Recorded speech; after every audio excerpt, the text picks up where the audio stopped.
Assalamualaikum warahmatullahi wabarakatuh. Alhamdulillah, selalu saja lisan kita memuji Allah Subhanahu wa taala atas segala nikmat yang dilimpahkan kepada kita. Termasuk Allah masih memberikan kepada kita hari ini umur di mana berarti kita masih punya kesempatan untuk memperbanyak amal saleh dan itu akan memberatkan timbangan amal kita hari kiamat yang ujung-ujungnya akan membantu kita masuk ke dalam surga yang merupakan tempat idaman setiap orang-orang beriman yang dimana mereka di dalamnya akan kekal selamanya dalam kenikmatan. Kemudian kita juga memanjatkan salawat dan taslim kepada utusan Allah Subhanahu wa taala Nabi Muhammad sallallahu alaihi wasallam sebagaimana Allah telah perintahkan kita untuk mengucapkan salam hormat tersebut dan sebagai tentu balas jasa atas kebaikan Nabi Muhammad sallallahu alaihi wasallam yang telah menyampaikan kepada kita agama Allah Subhanahu wa taala ini. Baik teman-teman sekalian, pada kesempatan ini kita akan membahas bab terakhir di fikih ibadah yang dibahas dalam kitab Minhajul Muslim setelah panjang lebar membahas haji dan umrah. Dan kita pada kesempatan itu di pasal ke-13 dan pasal ke-14 kita akan menutup dengan kurban dan akikah. Walaupun teman-teman sekalian kurban baru saja berlalu, cuman memang bahasan ini tidak akan pernah basi, istilahnya tanda kutip ya, atau ketinggalan waktu dan zaman karena memang dia sebuah hukum syariat Allah Subhanahu wa taala yang kita butuh untuk mengetahuinya. Dan salah satu hikmah yang tidak perlu atau tidak mungkin luput dari seorang muslim adalah bagaimana dia memahami hikmah daripada berkurban yang tidak bisa luput, yaitu mereka dianjurkan untuk menyembelih hewan atas nama Allah dan membagikannya kepada orang lain. Ya, karena banyak di antara muslimin berpikir dia berkurban hewan ini hanya di Idul Adha. Padahal sebenarnya memang anjurannya di waktu itu. Ya, dan pahalanya lebih besar. Tapi kan Anda bisa menyembeli setiap hari, setiap saat. Gitu kan, yang Anda bisa berikan kepada orang-orang yang Anda ingin berikan. Jadi bukan mustahil Anda mendapatkan pahala hadis Nabi SAW yang berbunyi dalam riwayat Imam Muslim pada saat ditanya kepada beliau, ayu islamin khair. Amalan apa dalam Islam yang besar sekali pahalanya, yang baik sekali.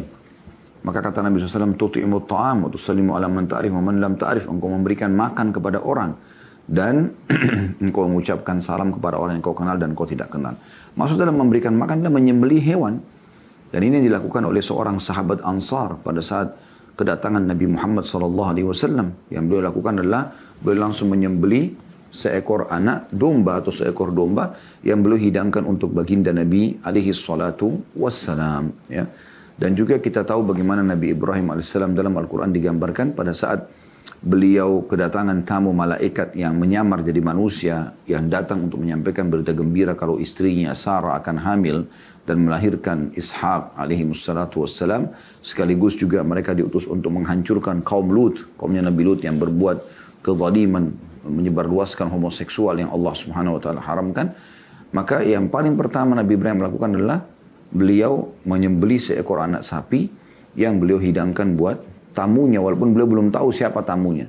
Dan salah satu tradisi yang dilakukan oleh Nabi Allah mulia ini dikenal dengan bapaknya para penjamu tamu karena beliau tidak pernah mau makan sendirian. Beliau selalu makan bersama dengan orang-orang. Nah, itu hikmah yang luar biasa, teman-teman, ya. Hikmah luar biasa yang harusnya kita fahami, bukan hanya menyembelih di Idul Adha, tapi bagaimana seorang muslim ya, menjadikan ini sebagai sebuah ibadah pendekatan diri kepada Allah Subhanahu wa taala. Dia menyembelih kemudian dia membagikan kepada orang-orang. Dan memang karena bertepatan bahasan buku kita dan kita sedang membedah kitab walaupun Idul Adha sudah lewat, tentu kita akan tetap membahasnya. Bagi yang kemarin alhamdulillah sempat melakukan ibadah kurban ini, bersyukur kepada Allah Subhanahu wa taala, kontrol keikhlasan Anda dan niatkan karena Allah serta semoga Allah jadikan sebagai tambahan amal. Bagi yang belum sempat melaksanakan, maka dengan pelajaran hari ini semoga Anda termotivasi dan Anda bisa melaksanakan di tahun depan insyaallah di Idul Adha-nya. Tapi Anda boleh menyembelih hewan atas nama Allah sepanjang tahun. Ya, kemudian Anda bagikan dagingnya kepada orang-orang yang membutuhkan ataupun memang orang-orang mampu tapi di kalangan kerabat untuk silaturahim. Misalnya memberikan kepada kedua orang tua kita ya. Ya mungkin sudah umum ada orang yang sering menyembelih di Indonesia. Mungkin dia menyembelih sapi misalnya ya. kemudian dia menjualnya di pasar, atau dia menyembelih ayam, kemudian dia pakai untuk makan untuk keluarganya. Ini kan juga termasuk hal kalau dia niatkan menyembelih atas nama Allah, dia akan dapat pahalanya, ya. Ini semua hikmah yang bisa kita ambil dari Idul Adha itu sendiri. Baik teman-teman sekalian, materi pertama tentang masalah kurban ini, atau berkorban, atau mengorbankan hewan untuk Allah. Definisinya adalah, kata beliau di poin A-nya, hewan kurban ialah domba yang disembelih di waktu duha pada hari raya Idul Adha untuk mendekatkan diri kepada Allah Subhanahu wa taala. Yaitu asal daripada berkurban setahun sekali gitu kan. Tetapi sebagaimana saya bahasakan tadi, kita ambil hikmahnya, artinya kita dibolehkan untuk berkurban hewan atas nama Allah yang kita bagikan dagingnya sepanjang tahun. Ya. Kemudian di poin B-nya hukum kurban itu sendiri, kurban hukumnya sunnah yang diwajibkan atas setiap keluarga muslim sesuai kemampuan mereka. Maksudnya anjuran Nabi SAW. Ya. Tapi di sini lebih cenderung kepada hukum wajib. Untuk mereka yang mampu agar berkurban. Hal itu berdasarkan firman Allah Subhanahu wa taala surah Al-Kautsar ayat 2, A'udzu billahi minasyaitonir rajim, fashalli lirabbika wanhar. Salatlah hai Muhammad untuk Tuhanmu dan juga berkurbanlah. Juga sabda Nabi sallallahu alaihi wasallam, "Man kana dzabaha qabla as-salati falyu'id." Hadis ini riwayat Bukhari Muslim, barang siapa yang menyembelih sebelum salat Id, maka dia mengulangnya. Ini menandakan kewajibannya ya.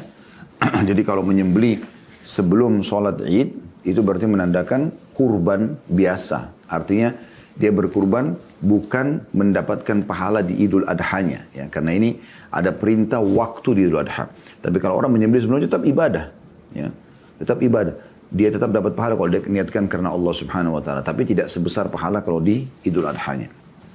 Dan berdasarkan ucapan Abu Ayyub Al-Ansari radhiyallahu anhu, kana ar-rajulu fi ahdi Rasulillah sallallahu alaihi wasallam yudhhi bi syatin anhu wa an ahli baitihi. Ya, seorang laki-laki di masa Rasulullah sallallahu alaihi wasallam itu berkurban dengan seekor domba atas nama dirinya dan keluarganya. Hadis ini riwayat Tirmidzi dan disahihkan oleh beliau. Ya, artinya ini ibadah yang sangat ditekankan. Ya. Mungkin Anda mengatakan kan bahasan sudah lewat kemarin Ustaz. Ya, Anda perlu tahu bahwasanya selain alasan tadi yang sudah kami sampaikan, juga perlu Anda ketahui bahwasanya para sahabat Nabi Ridwanullahi alaihim, mereka itu menyiapkan teman-teman sekalian hewan kurban mereka itu 6 bulan sebelum Idul Adha. Ya. Jadi mereka siapkan, mereka sudah beli dari sekarang, waktu 6 bulan sebelum Idul Adha digemukkan, baru kemudian mereka korbankan untuk Allah dalam kondisi hewan itu sempurna. Nah, ini poin penting gitu ya, bukan di hari-hari hanya saja, tapi dari sebelumnya kita bisa meraih pahala ya, dengan meniatkan itu. Sebagaimana juga mereka kalau selesai Idul Fitri atau selesai Ramadan, mereka selama 6 bulan setelah Ramadan itu terus saja memohon kepada Allah agar amal-amal mereka yang Ramadan kemarin diterima sempurna. 6 bulan menjelang Ramadan mereka berdoa kepada Allah agar disampaikan di Ramadan itu. Begitu mereka bermuamalah dalam ibadah-ibadah mereka ridwanullahi alaihim. Di poin C-nya tentang keutamaan berkurban sendiri, disunnahkannya berkurban karena memiliki keutamaan yang agung. Kata Syekh Abu Bakar rahimahullah, sebagaimana sabda Rasulullah SAW, ma amila ibnu Adam yawman nahri amalan ahabbu ila Allah min iraqati dam.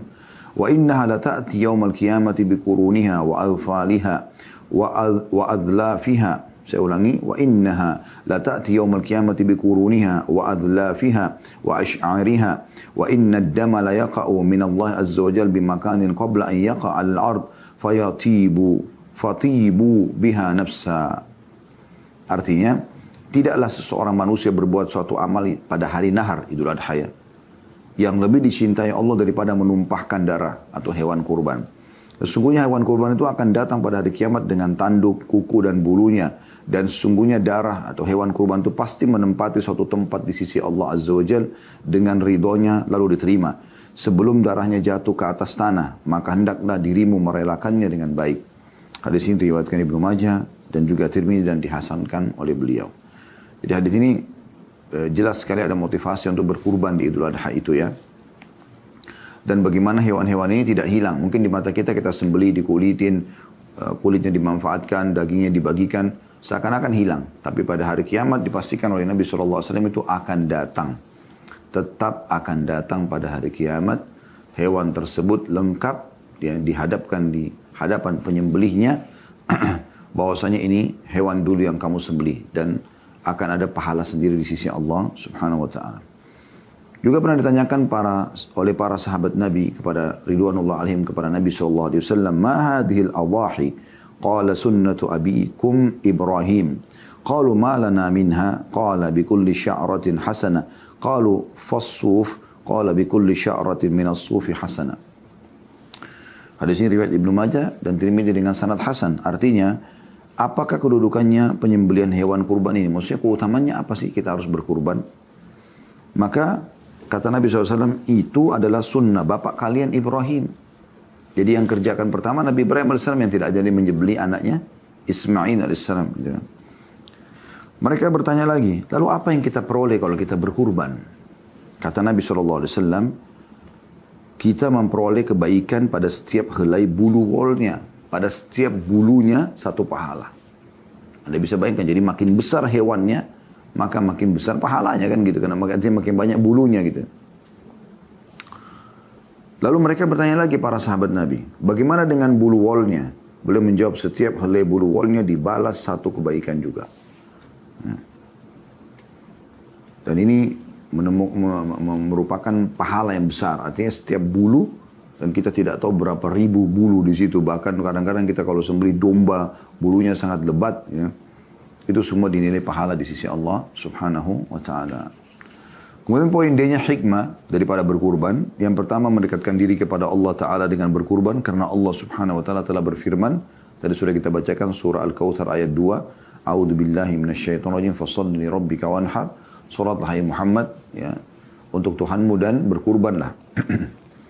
Juga dalam surah Al-An'am 162 sampai 163 Allah Subhanahu wa taala berfirman, A'udzu billahi minasyaitonir rajim, qul inna salati wa nusuki wa mahyaya wa mamati lillahi rabbil alamin la syarika lahu wa bidzalika umirtu wa ana awwalul muslimin. Katakan hai Muhammad, sesungguhnya salatku, ibadahku, hidupku dan matiku hanyalah milik Allah. Ya. Rabb semesta alam, dan demikian itulah yang diperintahkan kepadaku dan aku adalah orang-orang pertama yang berserah diri. Ya. Ini berarti masuk dalam masalah ibadah, adalah masalah sembelihan. Yang dimaksud dengan ibadah pada itu adalah penyembelihan hewan kurban untuk mendekatkan diri kepada Allah Subhanahu wa ta'ala. Ini hikmah yang pertama, mendekatkan diri kepada Allah. Jadi kita bisa dekatkan diri kepada Allah dengan berbagai macam ibadah yang telah disyariatkan olehnya. Yang kedua, menghidupkan sunnah imamul muwahhidin atau pemimpin, ya, para orang-orang yang mentauhidkan Allah. Ibrahim al-Khalil alaihi salam. Al-Khalil artinya kekasih Allah, ya. Allah telah mewahyukan kepadanya untuk menyembelih putranya Ismail alaihi salam, lalu Allah menggantinya dengan domba, yang kemudian domba itu disembelih Ismail sebagai pengganti Ismail alaihi wassalatu wassalam. Sebagaimana dikisahkan oleh Allah SWT dalam surah Safat ayat 107, A'udzu billahi minasyaitonir rajim wa fadhainahu bi dhibhin 'adzim. Dan kami tebus anak itu dengan seekor sembelihan yang besar. Tentu kisahnya Anda sudah tahu, ya, tidak asing lagi bagaimana Nabi Ibrahim AS mimpi, dan mimpi para nabi-nabi benar, ya. Kalau beliau melihat anaknya disembelih, kemudian beliau ajaklah diskusi Ismail, kalau dia lihat dalam mimpinya dia menyembelih anaknya, maka Ismail pun terima itu karena dia tahu ayahnya nabi dan dia pun nabi, gitu kan. Dan dia faham mimpi itu dari Allah SWT, maka dia mengatakan, lakukanlah. Engkau akan mendapatkan aku termasuk orang-orang yang sabar. Dan ini luar biasa, teman-teman. Berarti semua sembelihan hewan di jalan Allah akan dipanen pahalanya oleh Ibrahim dan Ismail alaihi wassalatu wassalam. Ini penting untuk diambil hikmahnya. Ya. Sebagaimana juga sa'i, jalan antara Safa dan Marwah juga dipanen pahalanya oleh Hajar. Karena beliaulah yang berjalan mencari air. Hanya beberapa menit, berapa waktu saja. Tapi setelah itu sepanjang masa sampai hari kiamat, semuanya, ya, orang yang melakukan ibadah ini akan dicatat pahala untuk Hajar alaihassalam. Ya. Kemudian yang ketiga, memperbanyak pemberian untuk keluarga pada hari Id dan sebagai ungkapan kasih sayang kepada para fakir miskin. Ya. Berbagi pada mereka yang mungkin sepanjang tahun mereka belum pernah makan daging. Ya. Kadang-kadang subhanallah, saya coba mengambil hikmah di negara kita. Ya, mungkin ada negara-negara yang lebih kaya daripada negara kita, mereka lebih makmur, seperti beberapa negara di Timur Tengah. Tapi subhanallah, ada di sana mereka kesulitan juga mencari orang yang susah. Tapi kita dengan ada orang yang susah di pinggir jalan, kita punya peluang banyak sekali untuk beramal saleh. Kemungkaran-kemungkaran pun, kesalahan-kesalahan orang yang terjadi, itu adalah ajang pahala yang sangat besar. Jadi jangan kita melihat sisi negatif, tapi ambil sisi positifnya. Yang terakhir, yang keempat, hikmah daripada berkurban adalah bersyukur kepada Allah Ta'ala yang telah menundukkan binatang ternak bagi kita. Dan Allah menggambarkan itu dalam surah Al-Hajj ayat 36 sampai 37. Artinya hewan ternak sampai kita bisa ternak, kita bisa perbanyak ya jumlahnya, kemudian kita bisa tingkatkan kualitas dagingnya dan segala macam. Kemudian kita bisa konsumsi dagingnya juga. Sebagaimana Allah gambarkan dalam Al-Quran, A'udzubillahi minasyaitonirrajim, faqulu minha wa at'imul qani'a wal mu'tar. Kadzalika sakharnaha lakum la'allakum tashkurun la yanalallaha luhumuha wala dima'uha walakin yanalut taqwa minkum. Al-ayat artinya, maka makanlah sebagiannya dan berilah makan orang yang rela dengan apa yang ada padanya atau tidak minta-minta, dan orang yang meminta, beri semua, bagi-bagi ya. Demikianlah kami telah tundukkan unta-unta itu untuk kalian. Mudah-mudahan kalian, atau hewan-hewan itu untuk kalian, mudah-mudahan kalian bersyukur. Alhamdulillah. Daging-daging hewan tersebut antaranya sekali-kali tidak dapat mencapai keridhaan Allah, tapi ketakwaan yang dapat mencapainya. Artinya Allah tidak butuh dengan darahnya juga dagingnya, tapi Allah menilai keikhlasan seseorang dalam mengerjakan ketaatan kepada Allah Subhanahu wa ta'ala. Hukum-hukum sekitar kurban yang perlu diketahui, yang pertama usia hewan. Hewan kurban berupa domba minimal 1 tahun ya, atau berusia 1 tahun atau hampir setahun. Sebagian ulama ada yang mengatakan 6 bulan boleh. Sedangkan yang lain berupa biri-biri, unta dan sapi tidak kurang dari 2 tahun. Ya. Biri-biri yang telah berusia setahun dan memasuki tahun kedua. Unta telah berusia 4 tahun dan memasuki tahun kelima. Sapi ya, telah berusia 2 tahun dan memasuki tahun ketiga. Hal itu berdasarkan sabda Nabi SAW, la tadbahu illa musinnatan illa an ya'sura alaikum fatadbahu jaza'atan minad dha'an wal musinnatu minal an'ami hiya thaniyah. Janganlah kalian sembeli kurban kecuali musinnah. Musinnah artinya domba yang telah berusia setahun lebih. Ya. Kecuali jika kalian kesulitan, maka sembelilah da'an atau kambing yang usianya 6 bulan hingga 1 tahun. Atau domba yang berusia kurang lebih 6 bulan sampai mendekati 1 tahun. Sedangkan dimaksud dengan hewan ternak musinnah adalah yang berusia 2 tahun. Hadis ini riwayat Muslim nomor 1963. Artinya hewan ini perlu diperhatikan umur-umurnya. Kalau mau dilakukan untuk Idul Adha ya. Tapi kalau sembeli harian, Anda mau bagikan kepada orang sebagaimana tadi sudah saya singgung, itu tidak ada masalah ya. Selanjutnya yang kedua, bebas dari cacat. Ini kapan saja Anda mau sembeli buat Allah, berikan yang terbaik ya. Sedekah untuk Allah, berikan yang terbaik. Tidak boleh dikurbankan kecuali hewan kurban yang terbebas dari kekurangan pada fisiknya. Maka tidak dibolehkan hewan yang buta sebelah matanya, hewan yang pincang dan patah tanduknya, atau terpotong hidungnya atau telinganya. Juga tidak boleh dikurbankan hewan yang sakit dan sangat kurus. Hal itu berdasarkan sabda Rasulullah SAW, arba'un la tajuzu fil awahi al-awra'ul bayyinu awruha wal maridatul bayyinu maraduha wal arja'ul bayyinu dhal'uha wal kasiratul lati la tunki ayyi la mukha fi idhamiha wa hiyal hazilul ajfa'. 4 macam hewan yang tidak boleh dikurbankan. Hewan buta sebelah yang sangat jelas buta matanya. Hewan sakit yang sangat jelas sakitnya. Hewan pincang yang sangat jelas pincangnya. Dan hewan yang patah kakinya dan tidak bersumsum. Yaitu hewan yang tidak ada sumsum pada tulangnya. Keadaannya sangat kurus kering. Hadis ini riwayatkan Abu Daud. Artinya belikan yang terbaik untuk Allah Subhanahu wa ta'ala. Dan juga tentu hikmah yang lain yang bisa kita ambil dari kurban teman-teman sekalian. Bagaimana hewan-hewan ini berarti hewan-hewan yang terbaik yang Allah telah pilihkan buat kita sebagai pencipta ya. Allah pilihkan. Yaitu unta, sapi dan kambing atau domba ya. Tentu masuk dalam sapi ini juga kerbau ya, karena sejenis gitu ya. Inilah hewan-hewan terbaik yang dikonsumsi oleh manusia. Baik itu dagingnya juga susunya ya. Ini yang terbaik. Yang ketiga, yang paling utama kurban adalah domba yang bertanduk jantan, putih bercampur hitam atau belang di sekitar matanya dan kakinya. Karena sifat seperti itulah yang disukai oleh Rasulullah Sallallahu Alaihi Wasallam, dan beliau sendiri berkurban dengan yang seperti itu. Sebagaimana dituturkan oleh Ummul Mukminin Aisyah radhiyallahu anha. Beliau mengatakan anna Nabiya Sallallahu Alaihi Wasallam dhaha bi kabshin aqran yata'u fi sawadin wa yamshi fi sawad wa yanzuru fi sawad. Bahwasanya Rasulullah SAW berkorban dengan domba yang bertanduk, sekitar kukunya hitam, kaki-kakinya hitam, di sekitar kedua matanya juga hitam. Hadis ini riwayat Tirmidzi dan juga Abu Daud. Ya. Jadi ini kalau kita dapatkan bagus, dombanya berwarna putih, tapi kedua kakinya, daerah lututnya, matanya, itu ada bulu hitamnya. Kalau tidak, maka Anda bisa pilih domba yang lain, tidak ada masalah. Ya. Walaupun khilaf di antara ulama mana lebih afdal. Apakah domba atau hewan-hewan yang lain. Ada yang mengatakan domba, karena Nabi SAW memilih itu. Dan juga bagaimana Ismail AS diganti oleh Allah dengan domba. Kemudian ada juga mengatakan tidak. Yang afdal tetap yang lebih besar. Seperti unta dulu, kemudian sapi, baru kambing. Sesuai dengan hadis tentang masalah Jumat. Ya. Bagaimana orang kalau pergi di awal waktu Jumat, maka pahalanya seperti menyembeli unta. Kalau dia pergi waktu kedua seperti sapi, kalau dia pergi waktu ketiga seperti ya, menyembeli domba. Kemudian kalau datang waktu keempat seperti ayam, kalau datang kelima sebelum khatib dari semimbar, maka seperti berkurban dengan sebutir telur ya, seperti itu kurang lebih. Kemudian yang keempat, waktu penyembelihan untuk penyembelihan hewan kurban di pagi hari Idul Adha setelah sholat Id. Tidak boleh sebelumnya karena Nabi SAW bersabda, "Man dzabaha qabla as-salati fa innama yadhbahu li nafsihi wa man dzabaha ba'da as-salati faqad tamma nusukuhu wa asaba sunnatal muslimin." Barang siapa yang menyembelih sebelum sholat Id berarti ia menyembelih untuk dirinya, dan barang siapa yang menyembelih setelah sholat Id maka penyembelihannya telah sempurna dan sesuai dengan sunnah kaum muslimin. Hadits ini riwayat Bukhari. Ya. Boleh juga ditangguhkan hingga setelah sholat Id. Paling afdal setelah sholat Idul Adha langsung hari nahar. Itu yang dikatakan tadi dalam hadis sebelumnya ya.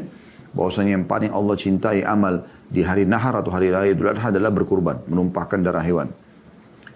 Tapi boleh juga kita tunda sampai hari tasyrik, artinya 3 hari setelah Idul Adha. Idul Adha tanggal 10 Zulhijjah, kita boleh tunda sampai 11, 12 dan 13 dari bulan Zulhijjah. Berdasarkan sabda Nabi SAW, "Kullu ayyami tasyriki dzabhun." Semua hari tasyrik boleh untuk menyembelih hewan. Hadis ini riwayat Ahmad. Kemudian yang kelima, yang sangat dianjurkan saat menyembelih kurban adalah menghadapkan wajah hewan ke arah kiblat sambil mengucapkan inni wajjahtu wajhiya lilladzi fatara as-samawati wal arda hanifa wa ma ana minal musyrikin inna salati wa nusuki wa mahyaya wa mamati lillahi rabbil alamin la syarika lahu bidzalika umirtu wa ana awwalul muslimin. Ya. Ini yang diambil dari potongan doa iftitah ya. Sungguhnya aku menghadapkan wajahku kepada Rabb yang telah menciptakan langit dan bumi dalam keadaan lurus. Dan aku tidaklah termasuk orang-orang musyrik. Sesungguhnya solatku, sembelihanku, hidupku dan matiku hanyalah milik Allah, Rabb semesta alam. Tidak ada sekutu baginya. Dan demikian itulah yang diperintahkan kepadaku dan aku termasuk orang-orang yang pertama berserah diri. Saat menyembelih hendaklah dia mengucapkan Bismillahi wallahu akbar, Allahumma hadha minka walaka. Dengan menyebut nama Allah dan Allah Maha Besar, ya Allah, ini darimu dan untukmu.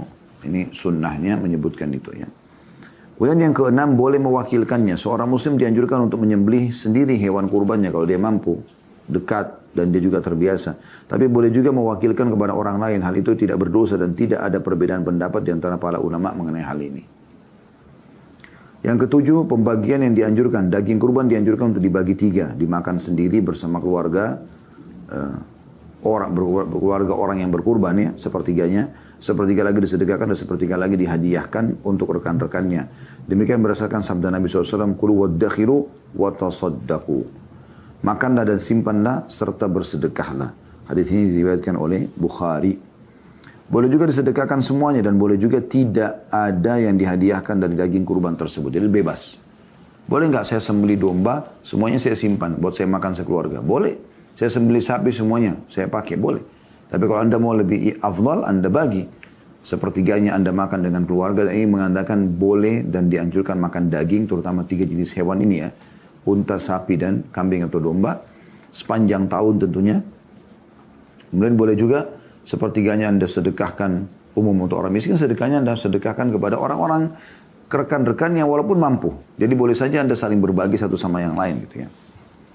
Yang kedelapan, upah pelaksana dari setiap hewan kurban, upah pelaksana dari selain hewan kurban.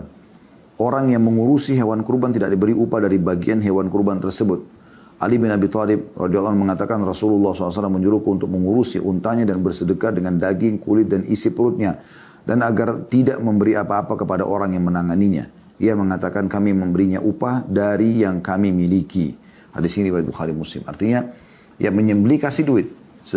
bayar dengan upahnya. Tapi jangan bayar dengan daging ya. Nanti sapi ini saya sembelih ya sekitar mungkin 5 kilo saya akan berikan kepada Anda sebagai imbalan menyembelihnya. Itu tidak boleh. Ya. Dia dikasih upah sendiri. Begitu diajarkan oleh Nabi alaihi salatu wassalam. Yang kesembilan berhubungan dengan masalah ini adalah apakah seekor domba cukup atas nama satu keluarga? Maka jawabannya seekor domba cukup ya, untuk sekeluarga. Walaupun satu keluarga itu terdiri dari beberapa orang yang banyak. Berdasarkan ucapan Abu Ayyub al-Ansari radhiyallahu anhu, ada seseorang laki-laki di masa Rasulullah SAW yang berkurban dengan seekor domba atas nama dirinya dan keluarganya. Hadis ini riwayat Tirmidzi dan dihasankan oleh beliau. Yang ke-10, ya, apa atau yang harus dihindari orang yang telah berniat untuk berkurban, yaitu sangat dimakruhkan bagi orang yang hendak berkurban untuk memotong rambut atau kukunya. Ada yang harus dihindari, yang perlu diketahui dari berhubungan dengan kurban ini, yaitu dia menghindari untuk memotong kuku dan juga ya, rambutnya. Demikian ini semenjak memulai bulan Hijriah atau masuk bulan Hijriah, tanggal 1 Zulhijjah, mulai dari bulan Zulhijjah, dimulai dari tanggal 1-nya, hingga menyembelih hewan kurban. Berdasarkan sabda Nabi SAW, "Idza ra'aitum hilala dzil hijjati wa arada ahadukum an yudhhiya falyumsik an sya'rihi wa adfarihi hatta yudhhiya." Jika kalian melihat hilalnya bulan Zulhijjah, sudah masuk bulan Zulhijjah, 1 Zulhijjah, maka seseorang di antara kalian ingin berkurban, maka hendaklah ia menahan rambut dan kukunya atau tidak memotong hingga ia berkurban. Hadis ini diriwayatkan oleh Muslim. Yang terakhir teman-teman, yang ke-11 di poin ini ya, di hukum-hukum seputar hewan kurban di poin E-nya, yaitu kurban Rasulullah SAW atas nama semua umatnya. Orang yang tidak mampu berkurban di antara kaum muslimin akan mendapatkan pahala dari orang-orang yang berkurban. Karena ketika Nabi SAW menyembelih satu ekor domba, beliau mengucapkan, Allahumma hadha anni wa amman lam yudhahi min ummati. Ya Allah, ini adalah nama atas namaku dan juga nama umatku yang tidak mampu berkurban. Diriwayatkan oleh Ahmad, Abu Daud dan juga Tirmidzi. Sebagian ulama mengatakan ini berlaku ya dari sembelihan Nabi SAW untuk semua umatnya yang tidak mampu untuk berkurban. Allahu a'lam. Ini selesai teman-teman sekalian masalah materi berkurban ya. Dan kita akan masuk materi kedua, masalah akikah. Ya. Ini juga berhubungan dengan masalah sembelihan. Bila Allah Subhanahu Wa Taala mengaruniai untuk anda anak laki-laki, berarti anda sembelih 2 ekor domba atau kambing, dan kalau anak perempuan 1 ekor domba atau kambing. Sementara akikah sendiri definisinya adalah domba yang disembelih untuk bayi yang baru lahir, yaitu tepatnya di hari ke-7 dari kelahirannya. Di hari ke-7 dari kelahirannya. Sementara hukum akikah hukumnya sunnah muakkad atau sangat dianjurkan bagi yang mampu, yaitu para wali bayi yang mampu melakukannya. Berdasarkan sabda Nabi SAW, kullu gulamin rahinatun bi akikatihi tudbahu anhu yawma sabi'ihi wa yusamma wa yuhlaqu ra'suhu. Setiap anak tergadai dengan akikahnya yang disembeli pada hari ke-7 kelahirannya, dan lalu dinamai dia, diberikan nama dan dicukur rambut kepalanya. Hadis ini diriwayatkan Abu Daud, An-Nasa'i dan disahihkan oleh beliau. Jadi artinya di sini hukumnya beliau tekankan sunnah muakkadah. Ada juga sebagian ulama yang mewajibkan bagi yang mampu ya. Dan tentu bagi orang yang mampu sudah harusnya dia tidak usah bertanya lagi, kalau dia seorang muslim dia harusnya memberikan hak anak tersebut dengan menyembelihkan hewan ya. Dan ini makanannya atau dagingnya boleh dibagikan mentah begitu atau memang dibuatkan masakan ya, dibuatkan masakan kemudian dibagikan kepada orang-orang. Allahu a'lam. Kemudian yang ketiga, hikmah daripada akikah itu sendiri, di antara hikmahnya adalah sebagai ungkapan syukur kepada Allah SWT atas nikmat diberikan anak dan sebagai wasilah kepada Allah Subhanahu wa ta'ala dalam menjaga dan memelihara bayi tersebut. Jadi kita lihat di sini berarti ada juga sembelih selain daripada Idul Adha ya. Yaitu kita menyembelih untuk akikah. Selain ini hukumnya tadi wajib atau sunnah muakkadah. Di antara ulama ada yang khilaf ya tentang masalah itu. Bagi yang mampu tentunya, bagi yang tidak mampu tidak ada kewajiban dia sama sekali untuk menyembelih ya. Dan ini sering ditanyakan bagaimana dengan orang yang belum sempat akikah pada saat diatur akikah oleh orang tuanya. Itu umumnya pendapat ulama mengatakan sudah gugur dari dia. Karena bukan dia punya kewajiban, tapi punya kewajiban adalah orang tuanya. Kalaupun kita berpegang pada pendapat yang mewajibkan ya. Hukum-hukum seputar akikah, yang pertama kondisi dan usia hewan akikah. Yaitu yang sesuai dengan syarat hewan untuk kurban. Jadi kalau domba minimal 6 bulan, kambing 1 tahun, kalau sapi 2 tahun, ya, kalau unta 5 tahun. Ya. Jadi sesuai dengan syarat hewan untuk berkurban, baik dari sisi kondisi fisik tidak boleh cacat maupun usia. Jadi hewan yang tidak sah untuk berkurban tidak sah juga untuk akikah. Yang kedua, memakan sebagian dan membagikan sebagiannya. Dianjurkan untuk dibagi sebagaimana daging kurban, yaitu dimakan oleh keluarga dan dihadiahkan juga disedekahkan. Nanti dibagi 3 tadi. Ya. Yang ketiga, yang dianjurkan pada hari akikah adalah menyembeli 2 ekor domba untuk anak bayi laki-laki, karena Rasulullah SAW menyembeli 2 ekor domba untuk Al-Hasan. Disebutkan diriwayatkan oleh Tirmidzi dengan beliau mensahihkannya juga An-Nasa'i. Juga dianjurkan pula si bayi diberi nama pada hari ke-7 dengan nama yang baik. Jadi nggak boleh salah kita memberikan nama ya. Terus nama-nama yang bagus dan usahakan memilih satu komposisi nama saja. Jadi misalnya Muhammad. Kita di Indonesia kadang-kadang Muhammad Yusuf Harun, Muhammad Nabi Yusuf Nabi Harun Nabi. Siapa yang kita mau pakai di antara nama-nama ini? Satu saja dan jangan dipangkas dan tidak usah lagi dipanggil dengan nama-nama julukan. Cukup Muhammad ya Muhammad aja. Tidak usah dipanggil Mad misalnya. Atau diganti menjadi nama-nama yang buruk maknanya. Juga mencukur rambutnya pada hari ke-7 itu. Ya, kalau sekarang sudah lebih mudah bisa pakai alat cukur mesin ataupun alat kerokan ya. Kemudian setelah itu disedekah. Ya. Disedekahkan jumlah berat rambutnya tadi. Ya. Senilai emas ataupun perak. Atau boleh juga berupa uang senilai itu. Berdasarkan sabda Nabi SAW, kullu gulamin rahinatun bi akikatihi tudlahu anhu yawma sabi wa yusamma wa yuhlaku ra'suhu. Setiap bayi tergadi dengan akikahnya yang disembeli atas namanya. Ya. Pada hari ke-7 kelahirannya dan dinamai, diberikan nama dia, serta dicukur rambutnya. Ini anjuran yang sangat ditekankan untuk ya, diamalkan. Ya, diamalkan. Kemudian beliau menyebutkan di sini yang keempat, tapi ini memang masih khilaf di antara ulama berhubung dengan ini ya. Beliau mengatakan azan dan iqamah di kedua telinga bayi. Para ulama menganjurkan untuk melantunkan azan pada telinga kanan bayi setelah dilahirkan, lalu melantunkan iqamah pada telinga kirinya, dengan harapan agar Allah memeliharanya dari gangguan jin. Hal itu berdasarkan riwayat man wulida lahu fa'adzana fi udhunihi al-yumna wa aqama fi udhuni yusra lam tadurruhu ummus sibyan. Barang siapa yang mendapat kelahiran anak lalu melantunkan azan pada telinga kanan dan melantunkan iqamah pada telinga kirinya, maka anak itu tidak akan diganggu oleh jin.